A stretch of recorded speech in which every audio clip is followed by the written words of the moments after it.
तुलसी गछ मूल आपण मैंने सबु बेले पानी दौथे किंतु ये गोटे कथा जानी आपण।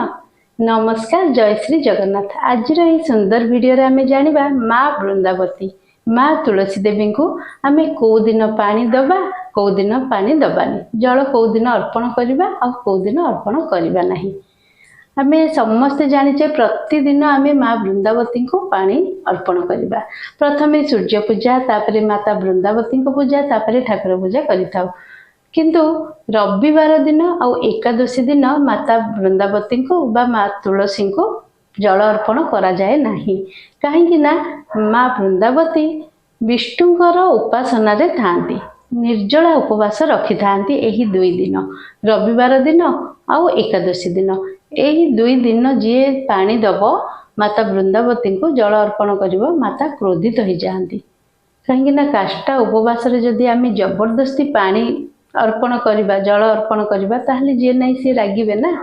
तेणुक रविवार आउ एकादशी दिन जिते जहाँ हेले भी पानी देवेनि। आउ बहुत खरा दिन जदि होइछि माटी सुखी जीव, तेणुक आम कौन करवा, नदेले भी मन भल लगे। पूरा टाण खरारे दिन सारा काष्ठारे आम कौन करवा, धीरे धीरे माने साइड रे पानी देदेबा जे जेमती कि गच्छरे टोटाली लागबनी, आम छुईबानी कि गछ को जीवनी, केवल तलर माटीटा ही ओदा हो जीव। एमती करिवे जदि किछि माने माँ वृंदावती भी अभिशाप देवेनि कि क्रोधित हेबेनि। आपण माने एही रूपे पालन करंतु रविवार आउ एकादशी रे। नॉर्मल दिन रे टोटाली पानी देवेनि, आउ खरा दिन जदि हबो एही सिस्टम रे दे देबे।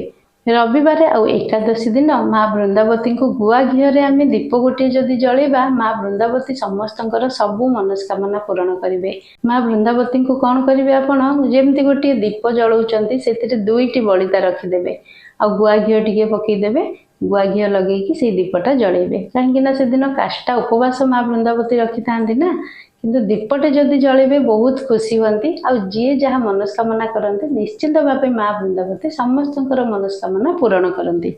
आशा करुच्ची आज सुंदर वीडियोटी समस्त को भल लगे। जदि भल लगी जय माँ तुलसी निश्चय लिखिए। माँ वृंदावती समस्त सबु मनस्कामना पूरण करंतु, समस्त सबु दुख रोग व्याधि सबु दूर करंतु।